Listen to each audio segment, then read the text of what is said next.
Assalamualaikum warahmatullahi wabarakatuh. Kembali lagi di channel Didi Education. Alhamdulillah pagi ini kita akan berbagi informasi terkait dengan kelulusan PPG untuk batch 1 di Kementerian Agama tahun 2025.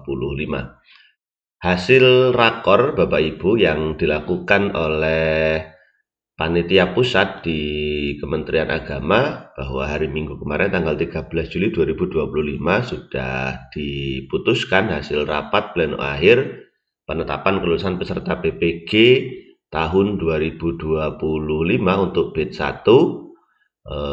Itu menghasilkan beberapa kesimpulan bahwa setelah dirangkum untuk tahun 2025 ini Bapak Ibu dari total 70.233 peserta itu dinyatakan lulus adalah 69.733 peserta dan dinyatakan tidak lulus adalah 490 peserta PPG dalam jabatan di Kementerian Agama ya Bapak Ibu. Nah, artinya ada sekitar 0,70% dari total 100% untuk kelulusan pada tahun ini. Meskipun periode tahun ini sudah meningkat Bapak Ibu daripada tahun kemarin atau periode yang lalu, yang hari ini mencapai angka 99,29% dan tahun ini 99,29%, sedangkan tahun lalu adalah 98,56%.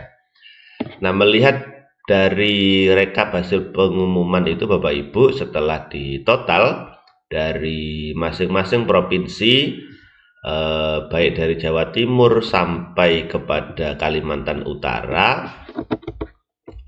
ternyata ada juga di masing-masing provinsi yang Bapak Ibu peserta PPG dalam jabatan juga belum dinyatakan lulus gitu ya. Dari Jawa Timur itu ada 65, dari Jawa Barat 62, Jawa Tengah 21, Aceh 40, Sumatera Utara 19, Banten 22, NTT 39, Sumatera Selatan 13, Sulawesi Selatan 25, Lampung. Nah, ini kami yang di Provinsi Lampung. Masih ada peserta yang dari Lampung itu 13 yang belum bisa dinyatakan lulus, Riau 12, kemudian DKI Jakarta 3. Atau dengan tingkat kelulusan Lampung ini 99,46% dan tingkat ketidaklulusannya adalah 0,54% ya Bapak Ibu yang ada di Provinsi Lampung khususnya.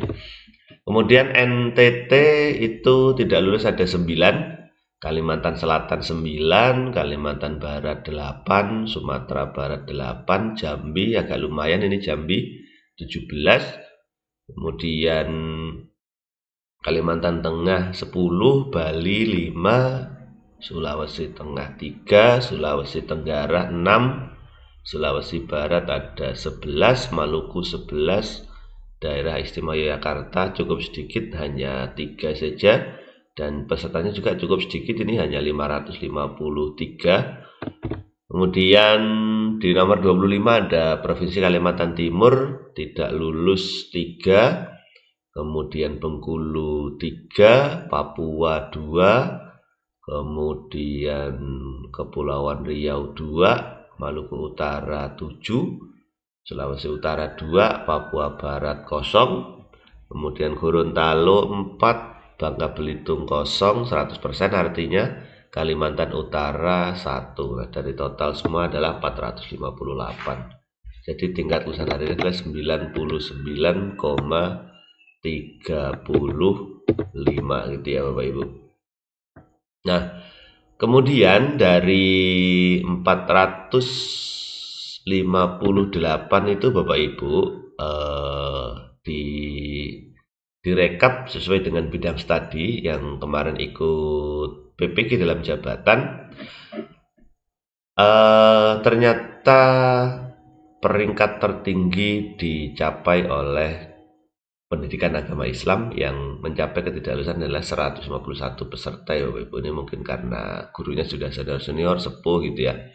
Dari akidah akhlak ada 50, bahasa Arab ada 3, kemudian fikihnya 61, guru kelas MI 78, RA 26, Buddha 1, Hindu 7, Pai, pendidikan agama Islam 151, agama Katolik 7, Kristen 13, bahasa Indonesia 0.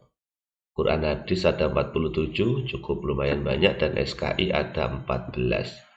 Dengan nilai total 458, tingkat kelulusan adalah 99,35 ya Bapak Ibu. Nah, dari 458 itu ternyata ada beberapa kendala dari peserta PPG dalam jabatan, terutama Bapak Ibu. Salah satunya adalah catatan yang diberikan di hasil rapat penutupan panitia pusat, itu salah satunya adalah ada 52 yang tidak mengisi studi kasus, di mana ada 23 sudah masuk dalam studi kasus dan tidak mengerjakan, dan 29 tidak membuka studi kasus. Nah, ini menjadi pengalaman Bapak Ibu, karena PPG kita ini cukup lumayan ya di Kementerian Agama, artinya lumayan menunggunya luar biasa gitu.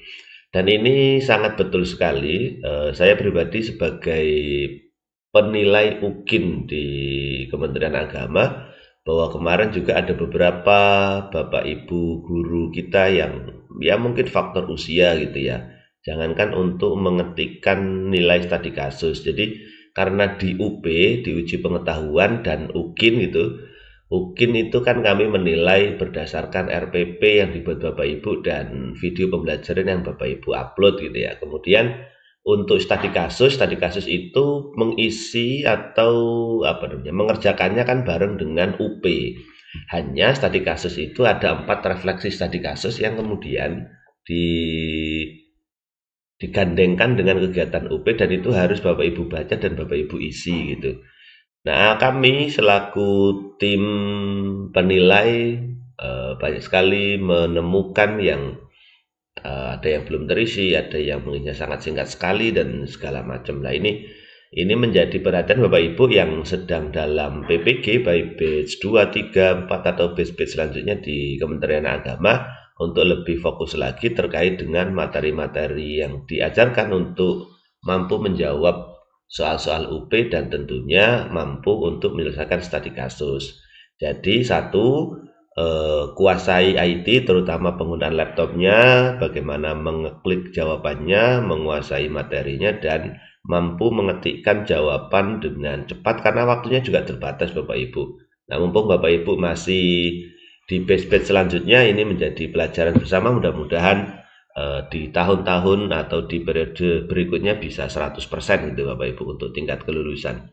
Kemudian ada salah satu pelanggaran atau menggunakan joki, kurang lebih ada 4 orang. Ini kelihatan Bapak Ibu, dan pengalaman-pengalaman saya juga waktu di tahun 2022 saya ikut PPG waktu itu pun yang joki juga kelihatan. Jadi ya kita sudah diberikan kesempatan Bapak Ibu, maka gunakan kesempatan itu dengan sebaik-baiknya, dan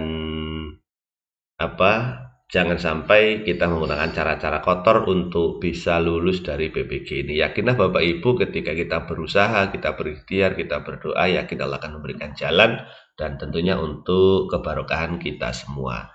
Kemudian ada juga dari beberapa kasus yang tidak lulus itu, ada 2 orang yang belum dinilai studi kasusnya, yaitu atas nama Bu Nita dan Pak Mualimin, karena hanya ikut UP, tidak di piloting penilaian. Nah, jadi gini Bapak Ibu, hasil akhir dari kelulusan PPG itu adalah gabungan nilai antara UP dan UKIN, uji pengetahuan dan uji kinerja, di mana UP di tahun 2025 itu ditambahkan dengan studi kasus reflektif kan begitu, yang harus diketikkan di contoh kasus yang pertama di 52 yang tidak mengisi studi kasus. Nah, hasil gabungan itulah yang kemudian menjadi rapat pleno untuk kelulusan Bapak Ibu peserta PPG dalam jabatan di Kementerian Agama. Nah, kenapa kemudian ada 2 kasus yang tidak dinilai? Bisa jadi ini satu karena memang kosong, sehingga tim dari penilai UKIN tidak memberikan nilai, atau ini bisa jadi kelalaian penilai karena mungkin terlewat dan seterusnya, dan banyak kemungkinan gitu ya. Artinya ini menjadi penting Bapak Ibu. Maka terakhir yang ingin saya sampaikan bahwa pengumuman kita dari tahun ke tahun sudah semakin meningkat Bapak Ibu, dan nampaknya juga semakin dipermudah oleh Kementerian Agama terkait dengan PPG. Kita ingat beberapa tahun yang sebelumnya harus 6 bulan di LPTK, itu sangat luar biasa Bapak Ibu.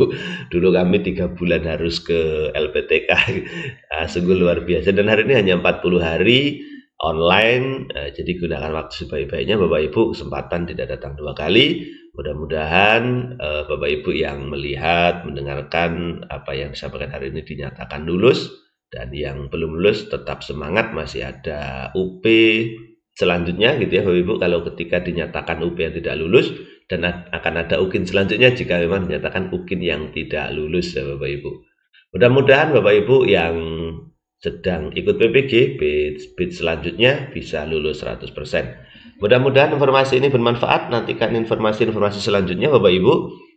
Jika dirasa informasi ini bermanfaat, mohon dibantu like, komen, dan subscribe. Mudah-mudahan berkah untuk kita semuanya. Saya akhiri, wabillahi taufiq wal hidayah. Wassalamualaikum warahmatullahi wabarakatuh.